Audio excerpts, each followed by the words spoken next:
35 year से हमको election जीतने का अभ्यास है, क्योंकि हम जनता से वोट मांगता नहीं हूँ, बल्कि खुद ही उनका वोट बैलेट बॉक्स में डिपॉजिट कर देता हूँ। पिताजी, इससे पहले के चुनाव एक तरफा होते थे। चुनाव से पहले ही आप जीत जाते थे, मगर इस बार आपके खिलाफ वो जनता का लीडर खड़ा है। जनता का लीडर? हमारे गांव में इंस्पेक्टर बनकर आया था, उसकी नौकरी जाती रही। अब हमारे खिलाफ इलेक्शन लड़ रहा है तो उसकी जान जाएगी। अब उसके साथ जो भी करना होगा वो इलेक्शन के बाद ही होगा, वरना चुनाव रद्द हो सकता है। हम लोग आज से ही चुनाव का प्रचार शुरू कर देते हैं। शाबाश बेटे, चुनाव प्रचार यानी कि धमकी और सख्त वार्निंग। वोट हमको दो, नहीं तो नतीजा बहुत बुरा होगा। नमूने के तौर पर तो पिताजी आज हम उन लोगों की पिटाई करेंगे जो हमारे विरोधी का प्रचार कर रहे हैं। उत्तम, अति उत्तम मेरे बेटो।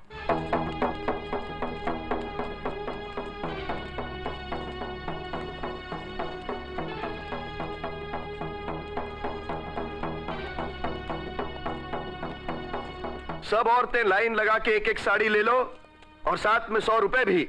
साड़ी और रुपया किस लिए? चुनाव जीतने की खुशी में। मगर चुनाव तो कल होगा। चुनाव कल हो या परसों, लेकिन चुनाव हम लोग ही जीतेंगे और हमारा ये हुक्म है कि वोट हमको ही मिलेगा। हो सकता है तुम में से कई औरतों को हमारा ऐलान मंजूर ना हो और वो हमें वोट देना ना चाहे। कोई बात नहीं, उनके लिए भी हमारे पास एक साड़ी है, ये सफेद साड़ी। और ये साड़ी इतनी लंबी है कि ये उनके विधवा होने पर भी काम आ सकती है और उनके पति के कफन के काम भी। जो औरत सुहागवती बने रहना चाहती है वो ये लाल साड़ी ले ले और यही साड़ी पहनकर उसे कल वोट देने आना है, ताकि उसे याद रहे वोट किसे देना है, गलती ना हो। आओ साड़ियां ले लो, आओ।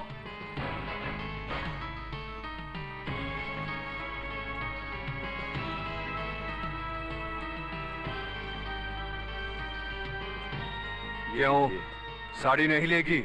ये आपके 100 रुपए। सुहागन बनने से पहले ही विधवा बना देंगे। चुपचाप साड़ी ले ले और कल जाके वोट दे देना, समझी? वरना उस हीरो को तो हम मार ही देंगे और साथ में तेरे मामा को भी जिंदा गाड़ देंगे। अरे तू हंसी क्यों? साड़ी का रंग तो खतरे का रंग है, लाल रंग। खतरे से बचना, कल चुनाव है। चौधरी साहब जिंदाबाद, जिंदाबाद चौधरी साहब, सब चौधरी साहब को वोट दे। लेना, ये सारी औरतों ने हमारी साड़ी पहन रखी है। देखा, इन सारे मर्दों ने हमारी शराब पी रखी। चौधरी साहब, चौधरी साहब। यार गांव की सभी औरतों ने चौधरी की ब्लू साड़ियां पहन रखी हैं। यार मुझे उम्मीद नहीं है कि क्रांति साहब को वोट मिलेगा। लगता है इस बार भी चौधरी ही जीतेगा। भगवान इस गांव को बचा। कृपया ध्यान से सुनिए। रामपुर पंचायत के प्रधान के चुनाव में श्री क्रांति कुमार को विजयी घोषित किया जाता है।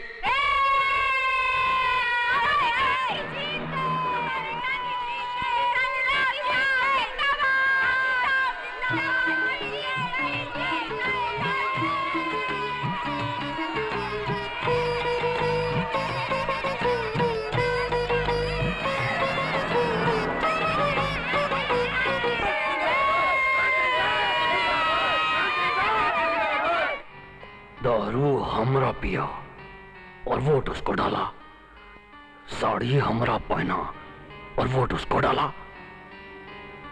एक दिन का वोटिंग ने हमरा 35 साल का राज को हिला दिया।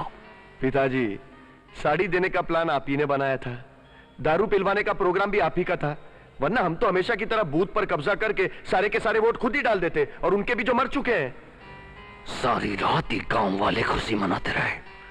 ये खुशी उनकी जीत की खुशी नहीं थी बेटा, ये खुशी हमारी हार की खुशी थी। उस दूसरे कुत्ते हमारी हार का जश्न मनाते रहे बेटा। उनकी खुशी को हम गम में बदल देंगे। उन्होंने रात खुशी में मनाई है, अब दिन गम में बिताएंगे। जाओ जाओ यहाँ खड़ा रह के हमको झूठा तसल्ली मत दो। अपना साड़ी सबके बदन से उतारो, नंगा कर दो सबको, नंगा। जाओ बेटा, जाओ जाओ जाओ।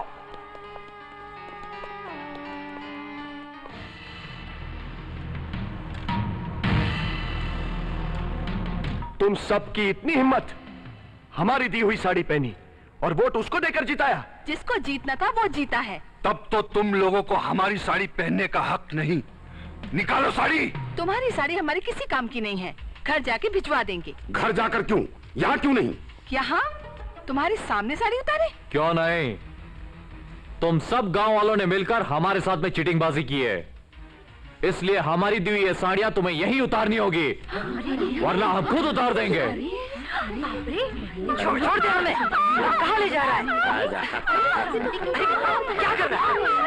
देखो साहब, छोड़ ना हमें। देखो साहब, मैं किसको लेके आया? कौन है ये क्रांति कुमार की माँ है और ये बहन। बहुत अच्छा किया जो इनको पकड़ के लाया।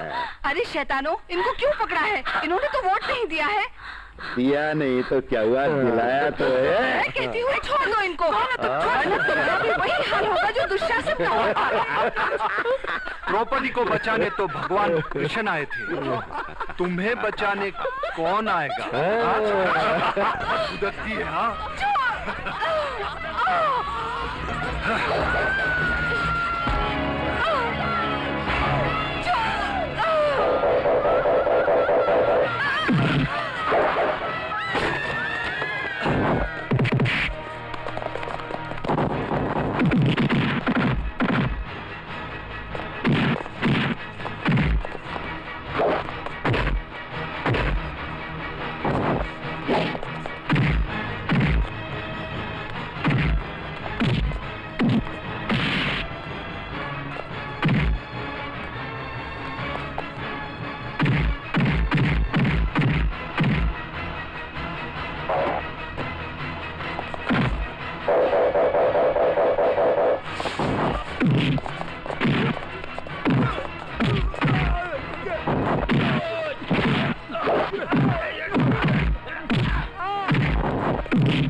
मेरे बेटे चले गए, दोनों के दोनों एक साथ। दुनिया बहुत खराब है भैया।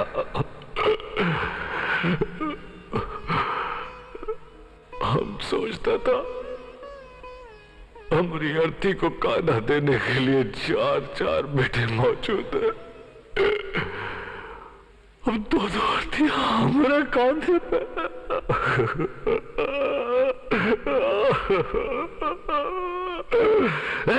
साला, हमारे बेटों को मारने वाला अभी तक जिंदा है। मैं अपने बेटों की लाश की कसम खाता हूं, जब तक उस कातिल की लाश नहीं उठेगी मैं अपने बेटों का अंतिम संस्कार नहीं करूंगा। जाओ।